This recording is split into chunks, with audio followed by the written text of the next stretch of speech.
started in child's pose.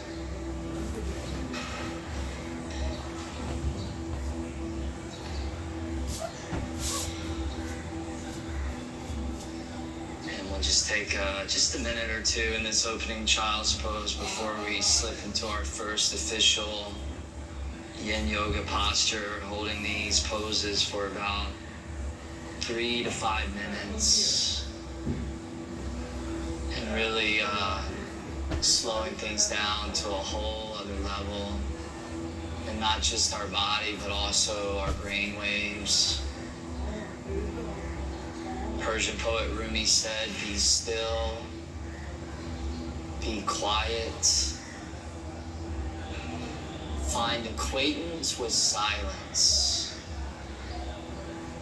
go inside and delve into your heart."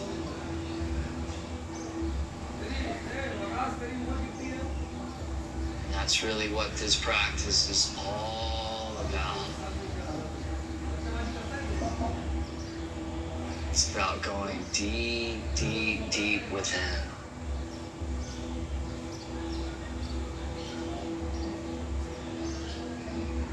And in the same way, there's a force of gravity that's weighing us all down. The yogis also believe that there's a force that when we close the eyes, when we turn inward, and when we let go, when we surrender, that pulls us deep in with ourselves into our center, what T.S. Eliot described as our inner still point. And to be the still point within the turning of the world.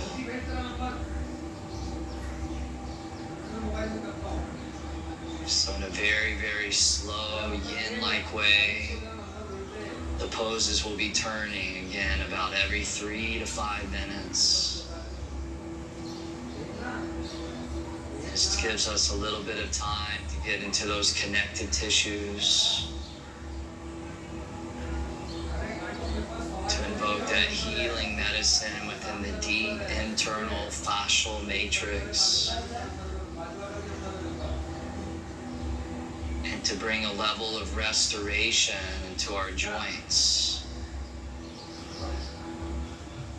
our tendons, our ligaments, our bones.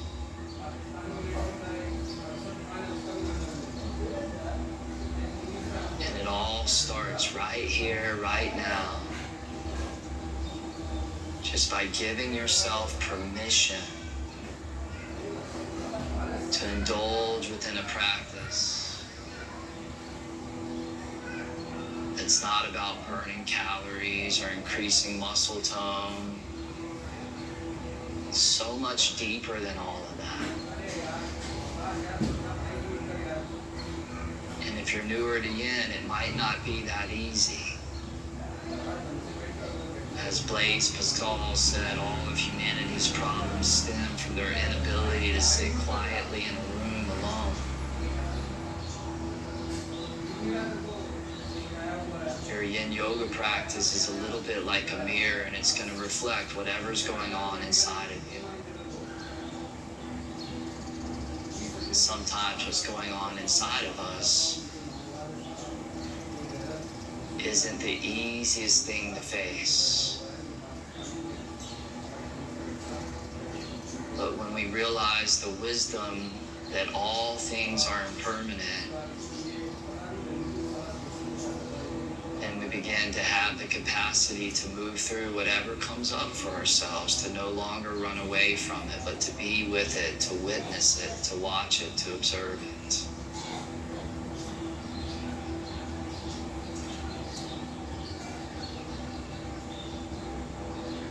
So from here, nice and easily, just come all the way up to all fours, tabletop position, and we'll segue into our first official yin pose. And just as a way to transition into it, tuck the toes, lift the hips, downward facing dog. And then lift your right leg up off the ground. And And swing the right foot gently forward all the way to the top of your yoga mat as you release your left knee all the way down onto the mat. Release the top of the left foot. And then bring both hands to the inside of your right foot, maybe even sliding the right foot over towards the right. And as you're ready, start to bend the elbows, and maybe you grab a block or a bolster or some props to go underneath the forearms to help raise the floor to meet you. Because although you are looking for some sensation of stretch, you definitely don't want to overdo it. So you go about 40 to 50% of your capacity.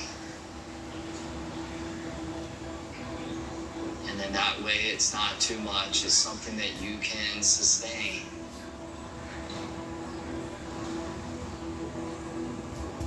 So the first phase of the yin pose is simply to just find the edge. And that edge is totally personal to you.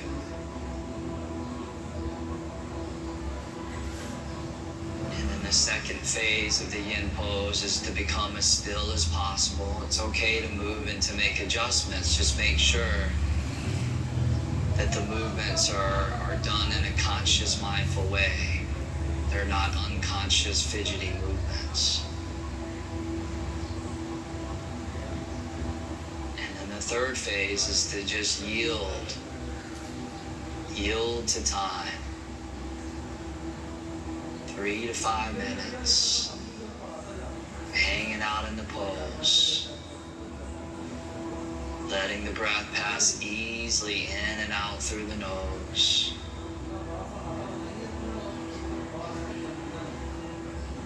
And just witnessing and watching whatever arises.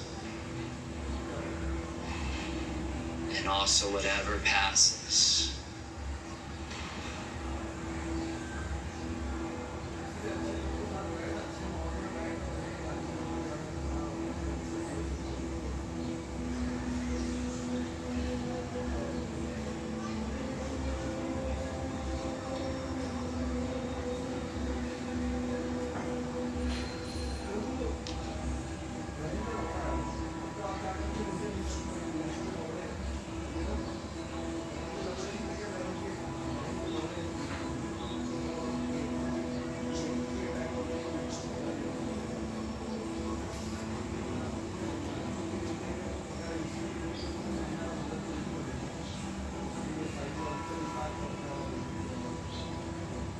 At this point in the yin pose, about halfway through it, there's the phase change where you begin to move from the superficial muscles to that deeper fascial matrix. It's so profound how you get into the connective tissues that connect everything from the surface of the skin all the way down to the nucleus of all the cells in your body.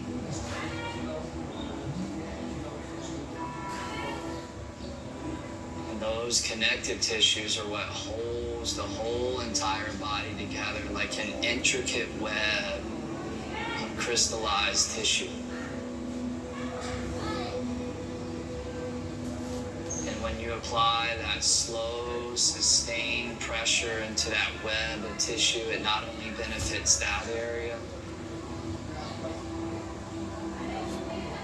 but it also benefits all the other areas through those connected channels. The yogis call nadis, and the Taoists call meridians.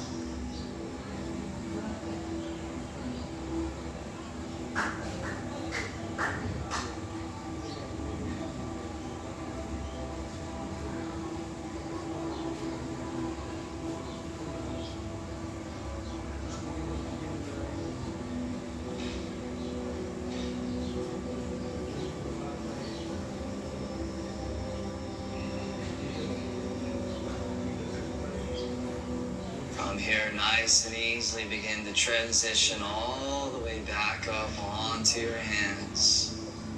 Bring the right hand to the outside of your right foot.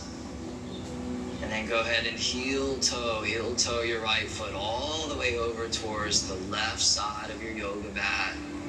Allow the right knee to flare open towards the right side, setting up for sleeping swan.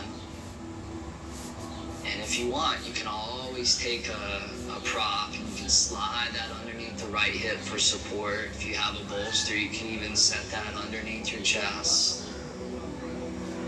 So feel free to use those props in a way that sets you up for comfort, for ease.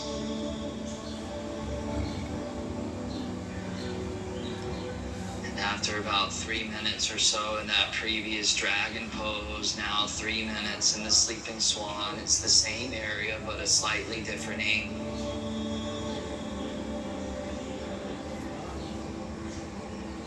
There's a Zen proverb that says, only when you can be soft and pliable can you also be hard and strong.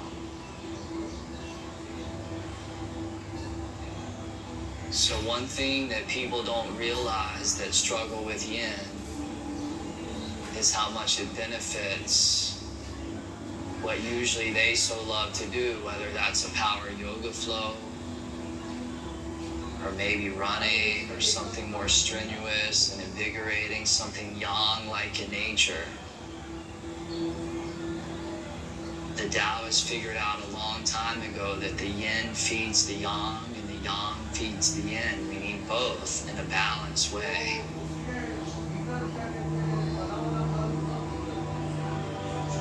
So you've been moving through this 108-day program. Some of these classes have been so vigorous and rigorous, so yang-like in nature, that it only makes sense to explore the other end of the spectrum.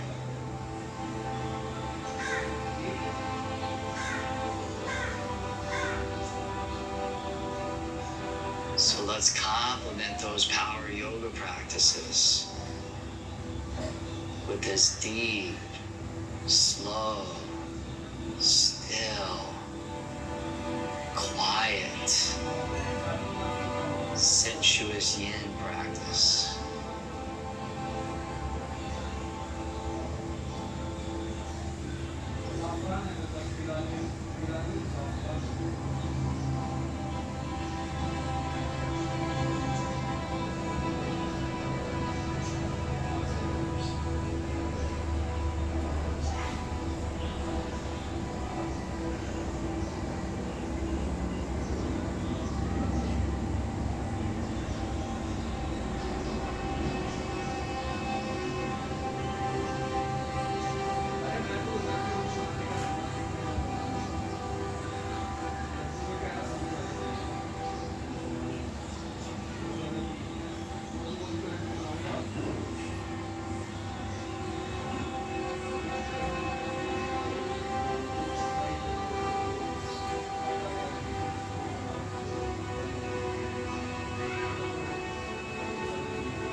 Periodically within a practice like this, very similar to a meditation practice,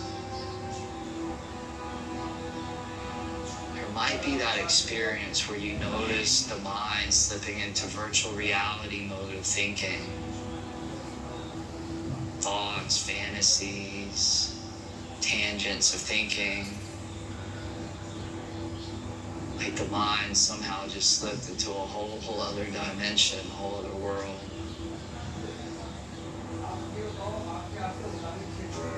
Just like in your power yoga practice, the name of the game is presence. So if and when you do notice the mind drifting away, can you gently draw the awareness back to the pose? One tool or one practice that's simple but very effective of reinforcing that is to, in that moment, take a deeper inhale through the nose. And it's almost like you're reining your attention back in.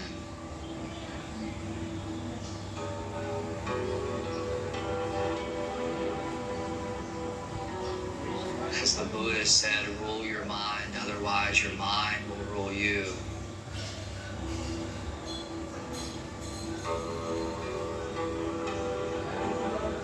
the same time, you're giving yourself the gift of yin on a physical level. There is that mental component of also strengthening and reinforcing presence.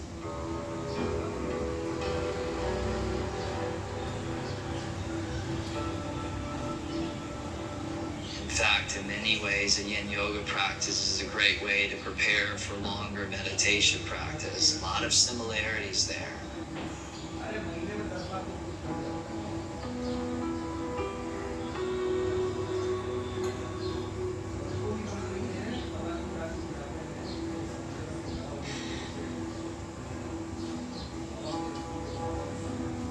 Nice and easily, go ahead and ease your way all the way up onto your hands. Taking your time, shift your weight into that outer right hip and swing your left leg all the way around towards the front. With the sole of the right foot to your inner left thigh for the half butterfly pose. Take both arms and reach those all the way up above you. And then exhale, fold all the way over and down.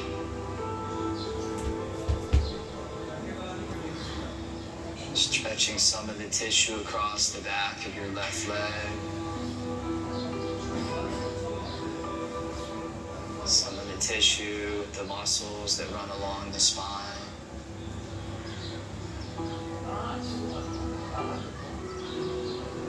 As you come into these shapes, see if you can do it in a very relaxed way. If we're engaging those exterior superficial muscles, then it's hard to access the deeper tissue underneath it. So it's almost like your superficial muscles is a type of armor. And although we might need that armor in other forms of fitness or even in the world, our yin yoga practice is an opportunity to set the armor aside.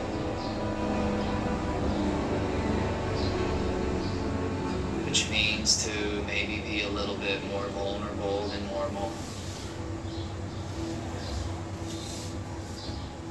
But the container has been set.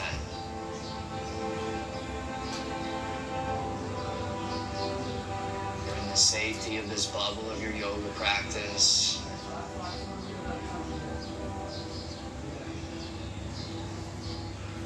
There's no roles or responsibilities other than the role of just stripping it all away. So there you are, just in that pure, authentic self.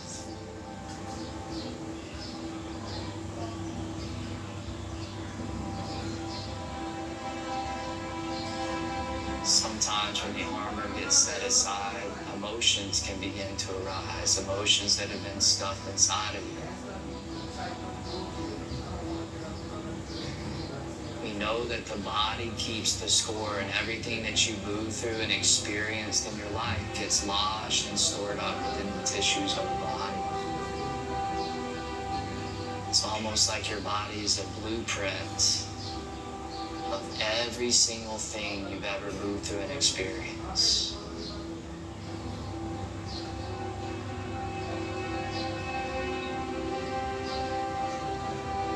So in yin yoga, it's a little bit like you're an archaeologist digging into the earth of the body. But instead of searching out artifacts, you're searching out things that have gotten lodged within that are no longer serving.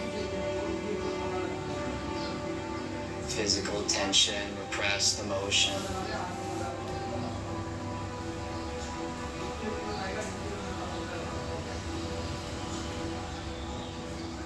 And it doesn't have to happen, but if you do start to get a little teary-eyed at any point, whether it's this yin yoga practice or a future one, just know that that's actually a beautiful thing. Those are called the tears of the way.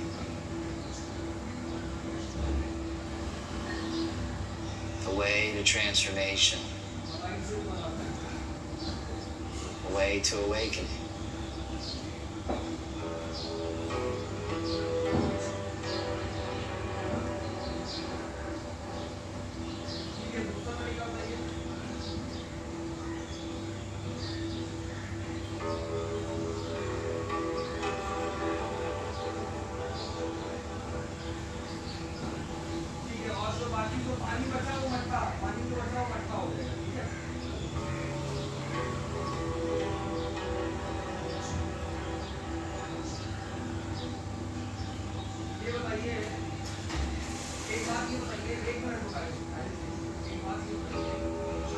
Nice and easily, go ahead and come all the way back up. From here, bring your right knee to face the sky, and then draw your right foot back by the outer right hip, right thigh. And then for this one, it may feel a little intense. It's personal, but you can always put a prop to go underneath your left sit bone, a block, a blanket. And if it's intense, you just stay right there, just sitting up. But some people, it may feel good to lean back onto the hands or the forearms. Or you may see some of our students here just using a bolster, which could be really nice if you have one of those, to lean back onto that bolster, which is a great way of opening up the chest and the lungs and the heart.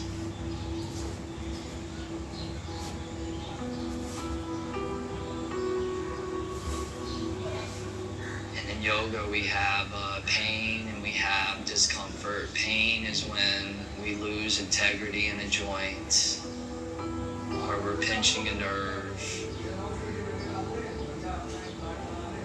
But discomfort is similar to what you may experience on a massage table. You're just exposing some knots, some tension, some kinks. So naturally, you want to avoid the pain, but a little bit of discomfort can be a really good thing.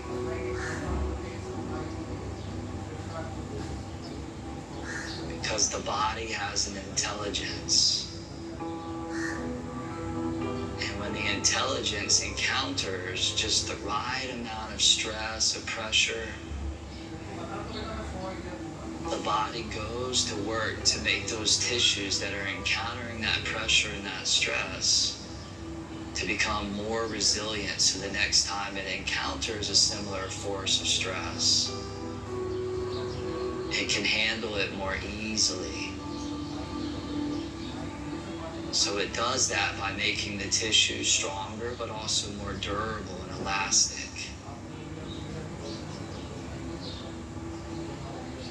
And this is why Yin Yoga is often described to be the fountain of youth. Keeping that body just strong, supple, and youthful.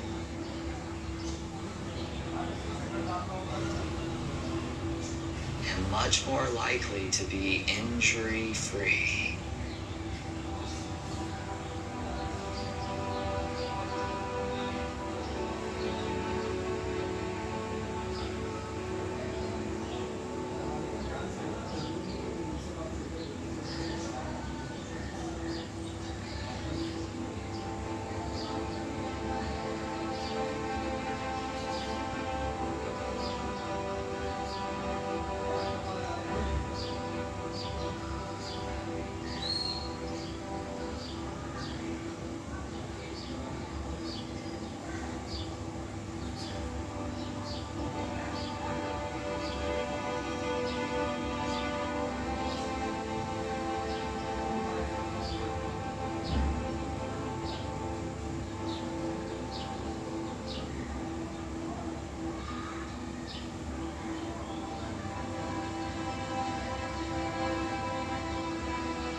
transition all the way back up, but just taking your time. As if you're just moving slow like molasses. As you get up to seated, just ever so slightly lean over to the left and extend the right leg out towards straight. Let the blood have a moment to rush through that right knee joint. Then from here, reach down, grab your left foot, left ankle, and just set it on top of your right knee. Setting up for a fire log pose, or in power yoga, what we call double seated pigeon. So bend the right foot to come underneath your left knee, left thigh. You could always modify again, just crossing the left shin in front of the right shin. And reach those arms all the way up to the sky above you. And just fold over and down just to your own perfect degree. And it's totally fine if some of these poses don't feel perfect for you. It's totally fine if your pose doesn't look like what somebody else's poses look like. The model on the cover of a magazine, the student in the yoga video, the person next to you in that yoga studio, they just look so perfect within their pose. Please have the wisdom to embrace all of you, including your imperfection. There was an older monk that every afternoon would walk from the temple down to the river with 2 buckets to go pick up water. But one of the buckets had a few small holes in it.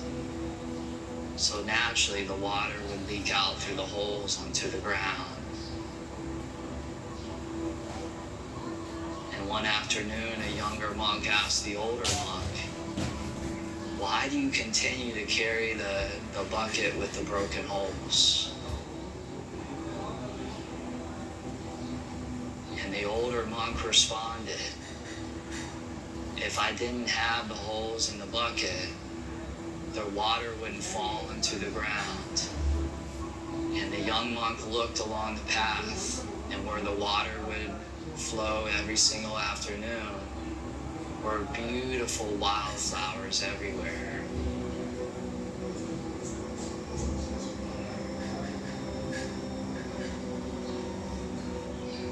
So yoga teaches us to embrace our imperfections. It's part of the human experience. And at some point, we definitely encounter that within our poses and within our practice.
From here, slowly exit out of that one.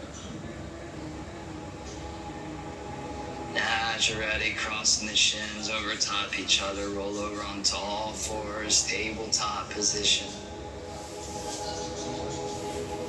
Slide the knees back 3 or 4 inches behind the hips. And then hip circles, just begin to move the hips, move the body. And just big circles is a way to enhance what you just did.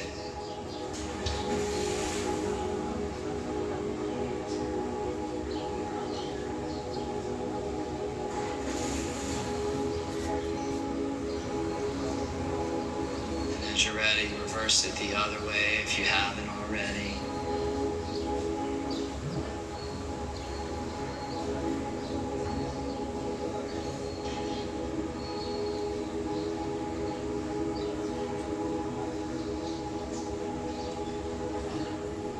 Back to your downward facing dog, tucking the toes, lifting those hips back up, taking a few moments to walk out the dog, should feel nice as well.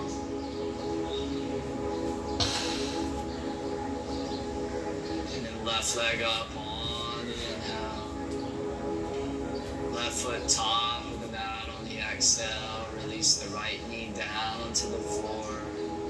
Both hands to the inside of your left foot as you scoot the left foot over to the left. Grabbing your props here if you like. Starting to bend the elbows, starting to climb deep into that left hip. For your dragon pose on the other side. Just taking it one moment at a time. In fact, Zen has been described as just doing simply one thing at a time, which of course is the opposite of multitasking, which neuroscience is now affirming is an incredibly unproductive way of doing anything. So we do one thing at a time. It's called single tasking, and in yoga that's called ekagrata. It's the one pointed mind. So it's almost like my mind and my focus becomes like a laser. Wherever I decide, wherever I choose to direct that laser is completely up to me.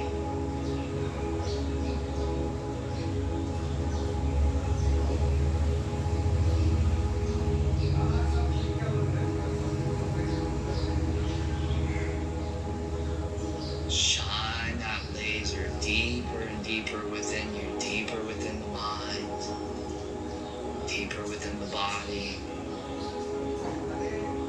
deeper within the heart. Almost as if you're bringing light, the light of awareness to what is unconscious, what has been hidden. And anything that you expose to the light becomes revealed, it becomes seen.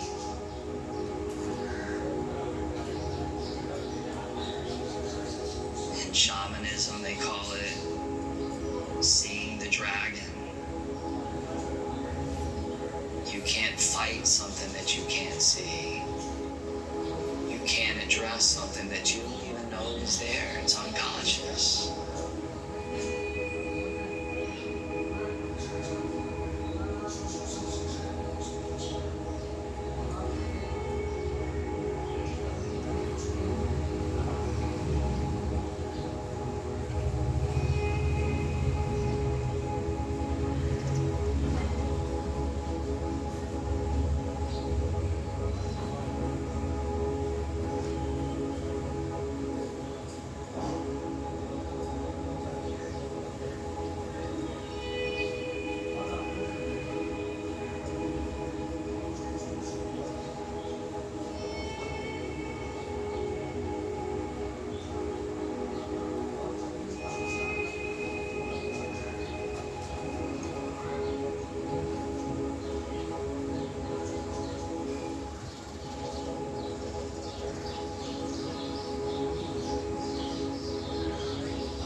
left hand to the outside of your left foot, left leg. Scoot that left foot all the way across the mat, all the way over towards the right. As you relax that outer left knee all the way over towards the left. Setting up for sleeping swan on the other side. Allowing that torso to drape out over top that front left leg.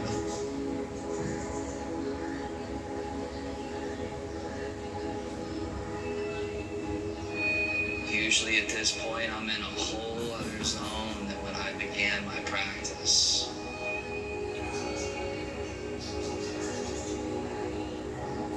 It's almost like I've moved from time into the timeless, from form into the formless, from finite to the infinite to the eternal.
That's it for that one. Go ahead and come all the way back up onto your hands. When you're ready, lean into the left hip, swing the right leg all the way around towards the front. Setting up for that half butterfly pose. Reach those arms all the way up on the inhale. And begin to fold those arms all the way up on the inhale. And begin to fold all the way over and down on the exhale.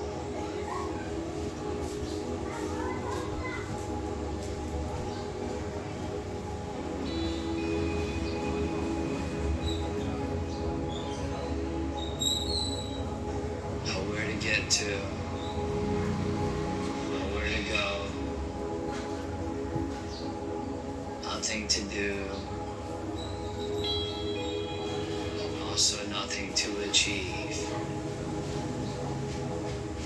All I gotta do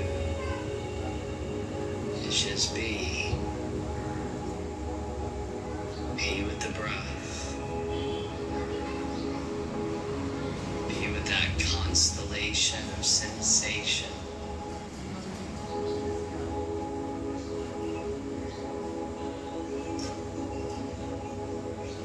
To observe it arises, to observe how it disappears and dissipates. So ephemeral, so fleeting.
Take a last few breaths there.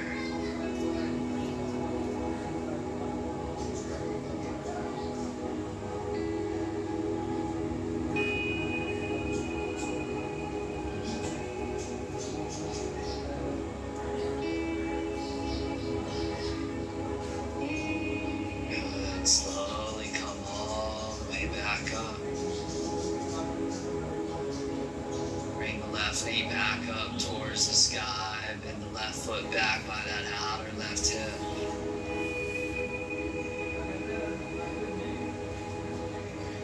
Maybe putting a prop to go underneath that right glute, that right hip.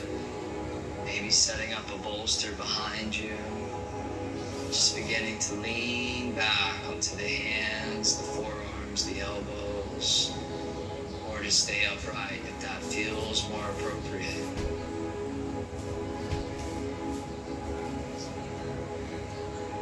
There was a Zen master that loved to take his students through walks in nature because he knew that within nature were so many of the most profound lessons. So one evening they were on a walk when they encountered a poisonous tree that bore poisonous fruits. And so the Zen master looked at his students and he said, you know, there's really three types of people in this world depending on how far they are along their spiritual path.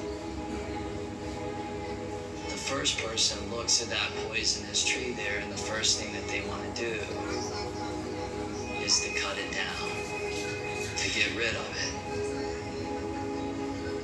Because they function out of a place of ignorance. They just don't know better.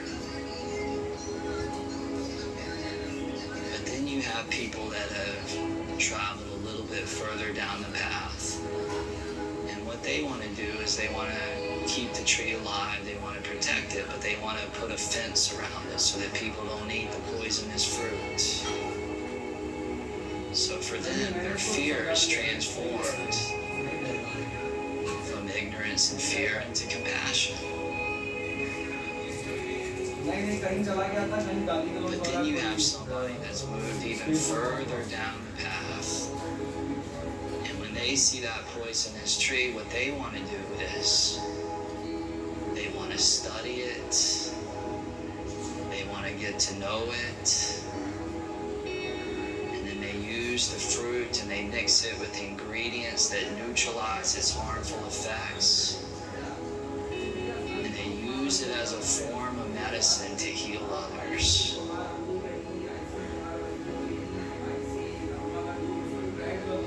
And these are the awakened ones.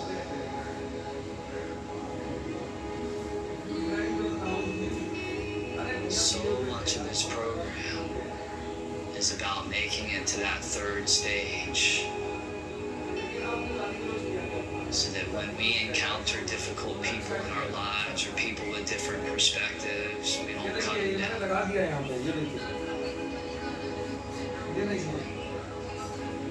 But we listen, we give them the gift of attention, and we provide an environment of benevolence.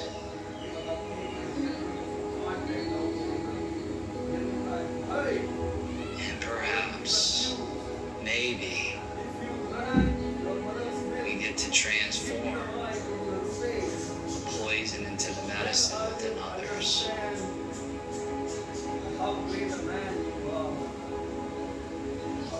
Very often we can do this just by embodying in ourselves, which is why Gandhi said, be the change that you want to see in the world. You want to see more compassion in the world, you got to embody that within you. You want to see more tranquility in the world, you got to embody that and feed that within you. You want to see more unconditional love in the world, you got to strengthen that within you.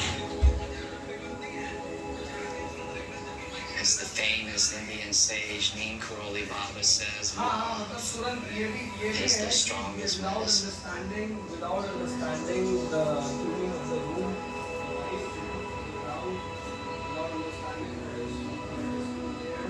Nice and easy, go ahead and come all the way back up.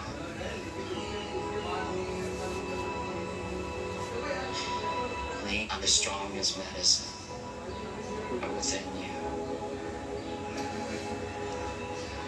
As the famous Indian sage Neem Karoli Baba says, love is the strongest medicine.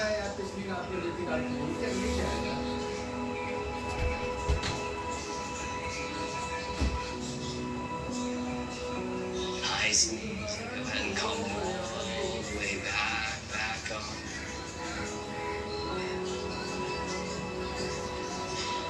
Lean over to the right, extend that left leg straight out in front of you. You might feel a little discomfort as you come out of that one. And reach down, grab your right foot, lift it up, place the right ankle on top of that left knee. And as you're ready, fire log pose, bend the left foot to come underneath the right knee, right thigh. As we continue to go bone deep. Once you get set up, inhale, reach the arms up.